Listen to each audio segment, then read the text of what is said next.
Hello? Okay. Okay, I don't know if I was recording there. I think I'm recording now. Whoops. Anyway, it's been, like I just said before, I'll try to remember what I just said. It's been a week and, no, it's been a month. I didn't think I would even get 60 tapes done this month, listened to and read. But in the last week, I managed to pull it off. I think I was only about halfway there about a week ago. So somehow I managed to do about 30 tapes in a week. And part of it was just due to a set of last minute acquisitions. And here we go. Like, this is an Ariel Pink that I just got. It is, I forget what it's called. It's the one with the girl on it. Now, the reason why I bought it is because it has these nice pink, I guess, although they look more like rose or something, sleeves for the cassettes. Those are in fine, shape. It's obviously not been listened to very much, although, yeah, like the sticker. It's very hard to keep this sticker in decent shape. Now, my other copy, I've got 2 copies. This is my second one. The other copy I've got was signed by Ariel Pink, and it has white sleeves. I think I talked about it before, actually. I might have said that this girl on the front looks kind of like this girl I know.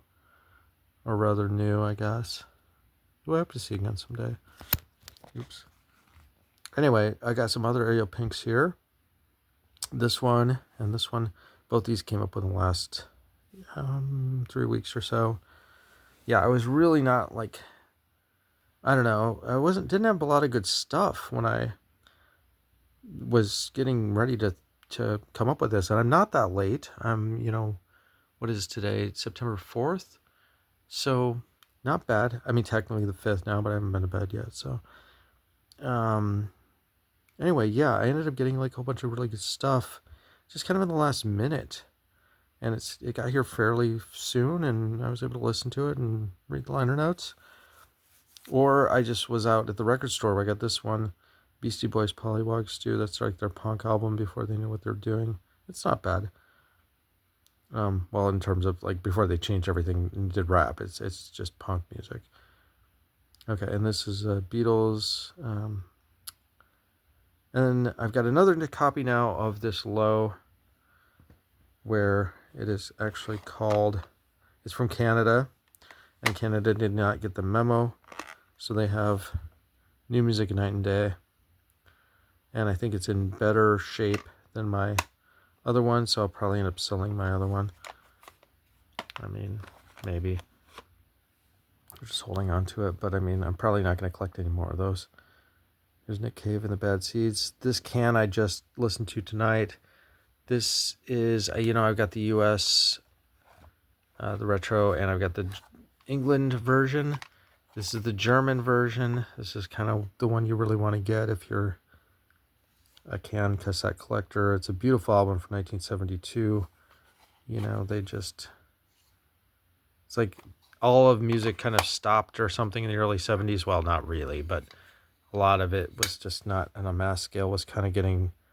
The 60s were over and things were getting kind of dry and boring, and, not a lot of, other than like Pink Floyd and Led Zeppelin and a few things from Britain, there just weren't the same kind of things in the early 70s, Well, maybe that's not fair, but Can was certainly one of them.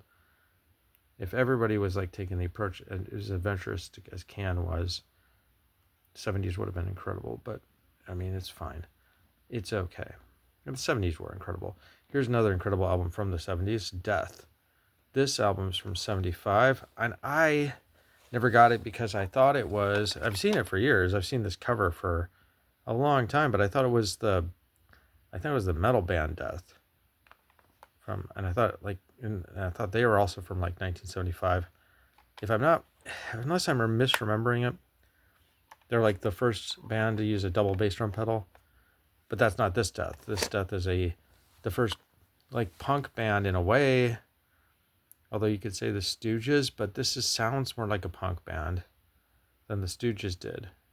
I mean, yeah, I mean, Death really kind of puts it together, and to me, I think there may be like 3 proto-punk bands that really sound like punk bands, but this is one of the first, you know. And I don't know where they got the idea, where they came from. I mean, apparently inspired by the Stooges, but they don't really sound, you know, they sound harder and faster. The Stooges are more like, the Stooges are just a little bit slower or something, at least on their classic albums. Maybe by Search and Destroy, you know, they sound a bit more like a punk band as we know them. But yeah, Death seems like a punk band to me. They're incredible, and nobody noticed. I got the Flying Ludenbachers. I played this like tonight and last night. This was a band that used to play at my old house. They're kind of amazing. They're kind of incredible. Like, there's just so much going on with them. And they're beyond, it's like math rock beyond math noise, whatever. Yeah, I don't really remember what they look like or anything about them, but except for what they played. So this is the first tape I've ever seen of them, and it just kind of came out, I think, last year. I got it because of the Ariel Pink stuff that I was getting. Or was it the Ariel Pink? Yeah, one of the Ariel Pinks that I got. I just kind of threw this on because it's on the same label. Anyways, so yeah, it was so loud and abrasive that I got a little scared playing it. Both, I played, it's a compilation, so I played side B tonight and side A last night, just because they were so loud. And I also played this Gizmonti tape, which reminded me way too much of Keith Jarrett. I mean, he seemed very inspired by Keith Jarrett, and he's on ECM, so I mean, there you go on that. But I liked it. I kind of thought he was more of a composer. I think maybe the other one I got is more of his compositions. This one, he plays guitar and piano and a whole bunch of other things. They also might have been compositions. Oh, here we go. So I finally found a different version of House of Large Sizes, Ass Kicking Life. It's a band from Iowa.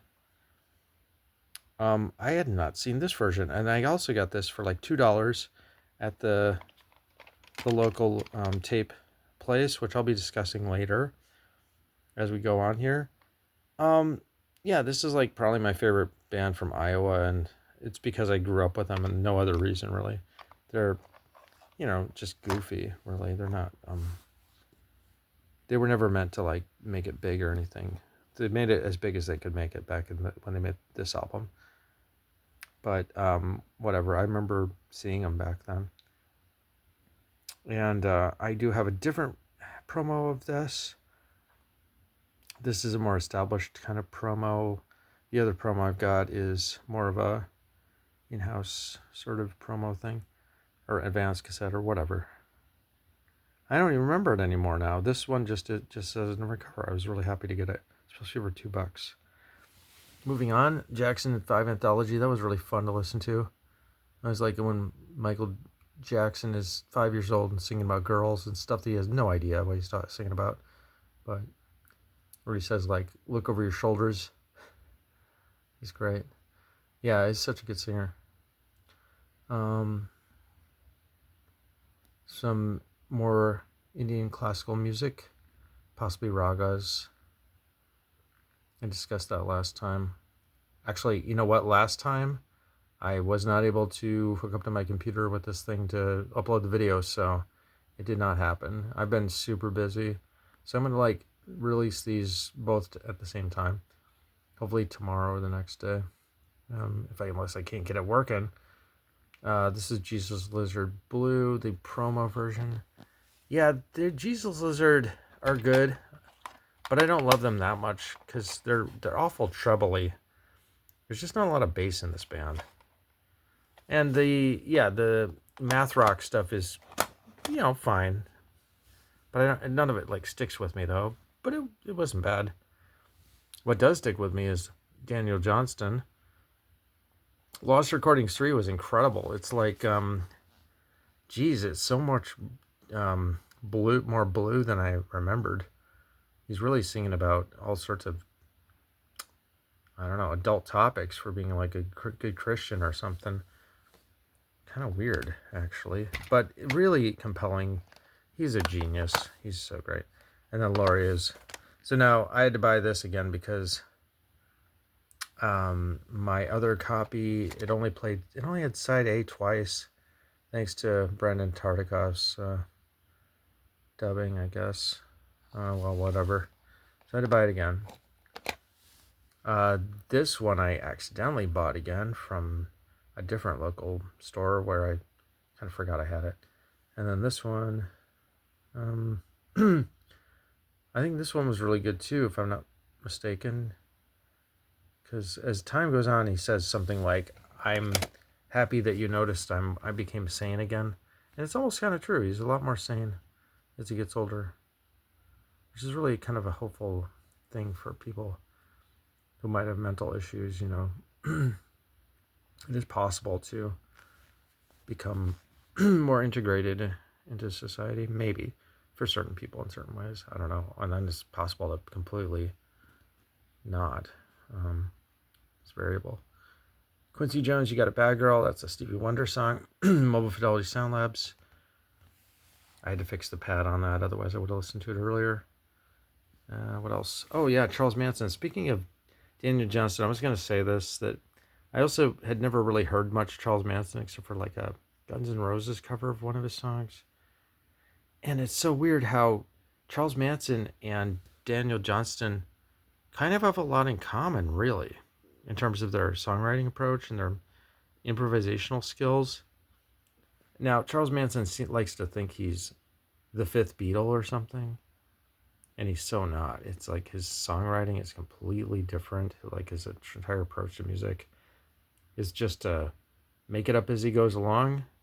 So it kind of is like a stream of consciousness, dream state sort of music, and it goes along pretty well sometimes. It's surprisingly good until it kind of falls apart at the end. But he can go on like for 15, 20 minutes with it. There's like the one interview where he like is asked, "Who are you?"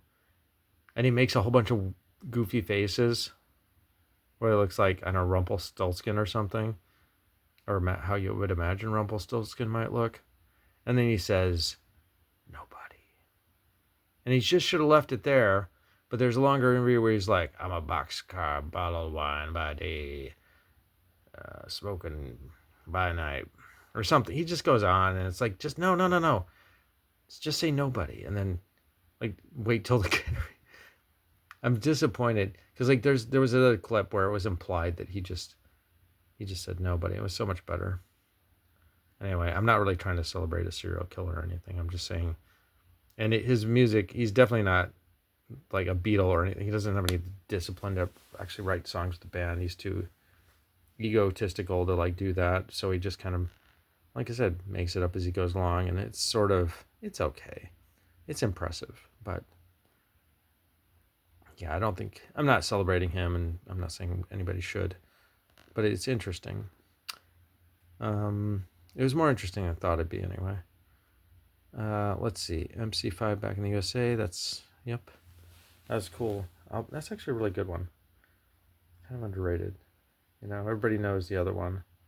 Whatever that one was called. Everybody knows that, except me.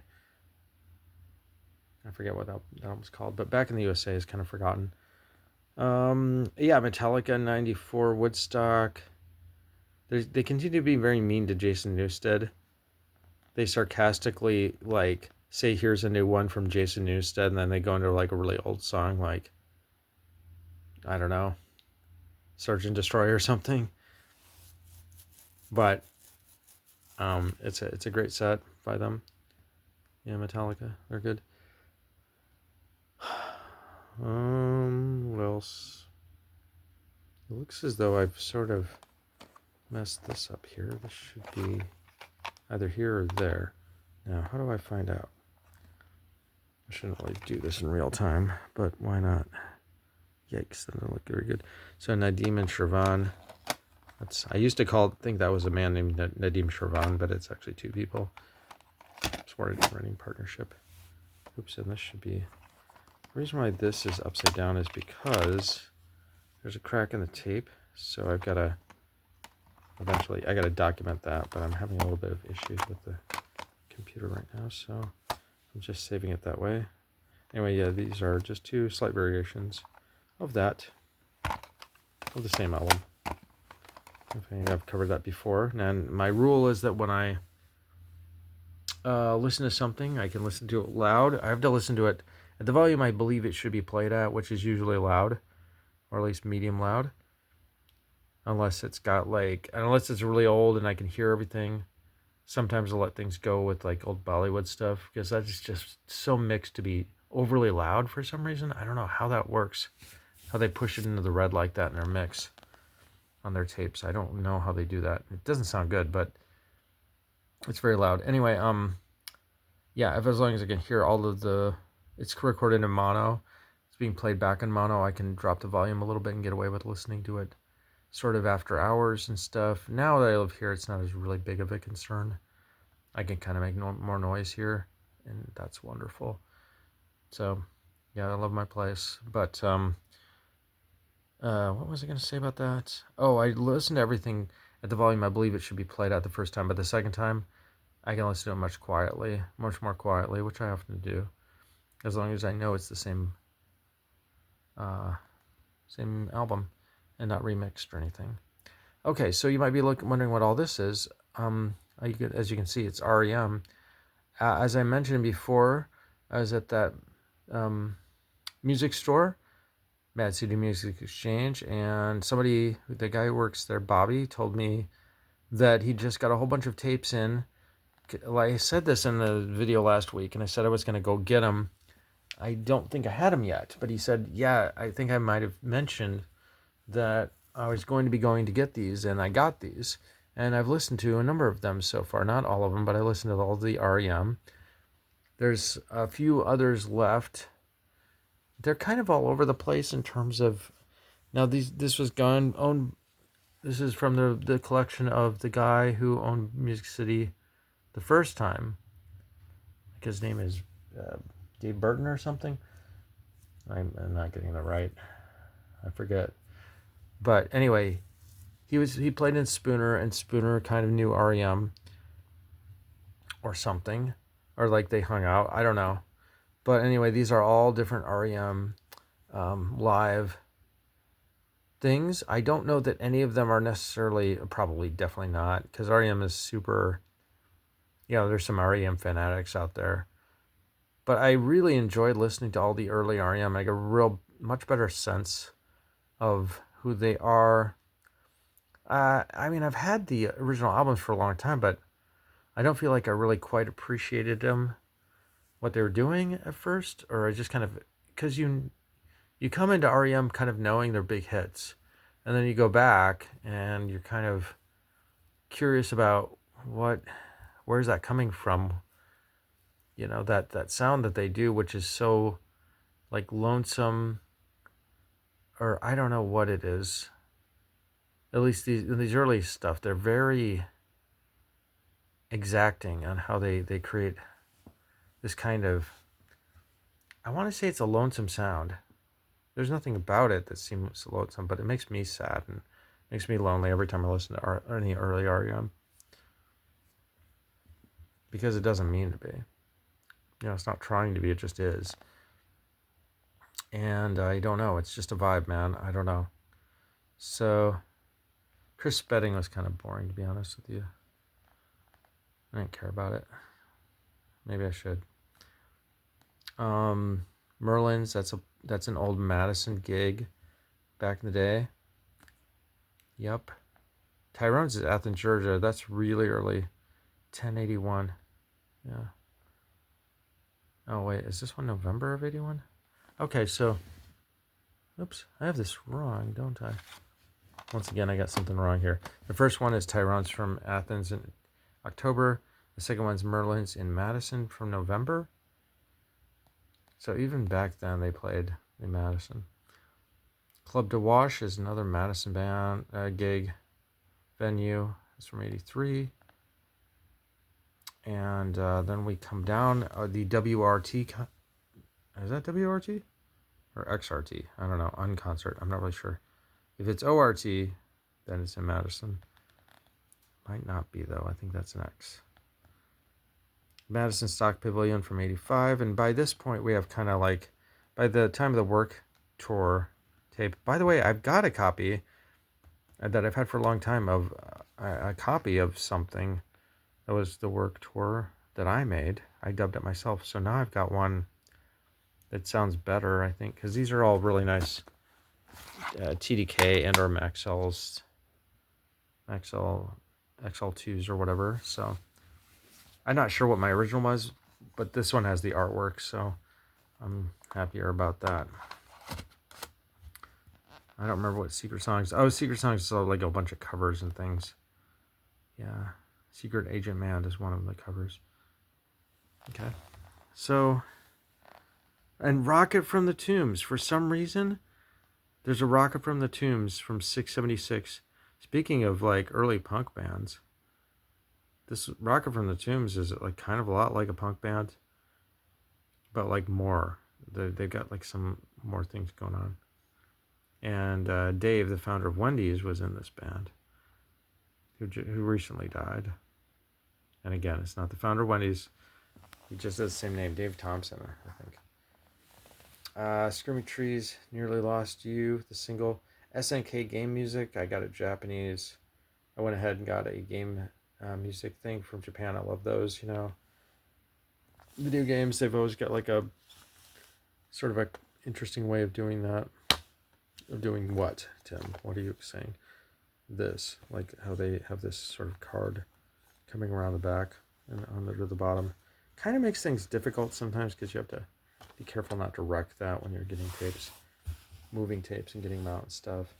It's kind of treacherous, but no more so than the Ampex tapes that have the stickers that get ruined. Screaming Tears, Nearly Lost You, Tony Molina and the Softies. I'm just naming things I'm sure you can read. Soup is like an early Wisconsin band from the 70s that was very inspired by hippies and stuff. And there they are. Like that's, yeah, I was told that I might like them. And in fact, I did. In fact, I went back, you know, the other day and got, what else? I was just stopping by, but I got like a few things, including that, Beastie Boys over here.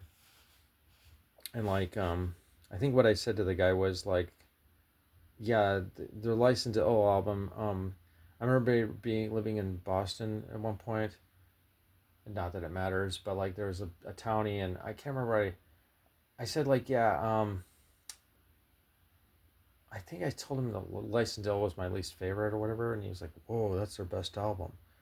I'm like, well, you know, the problem is, like, they might have written clever songs that they thought were, like, parodies of stuff, like Frat Boys, on that album, but nobody got it, and, like, everybody thought they were the Frat Boys. You know, they think that girls is really, they're serious about girls, to do the bathroom and all that. So, I don't know what that means, like, when people don't get your album and that you're supposed to be, you're trying to be funny. To be honest, I don't really know what the humor is in that. I mean, I guess it was a joke, but I don't know. I never thought of it as a joke because I didn't know him. Anyway, 13th Floor Elevators. But of course, he's like, one of them is married to Kathleen Hanna, so obviously, you know, I don't think a riot girl would go out with a lousy frat boy or something who really believes in that. So I know how they really feel, but it's just kind of odd.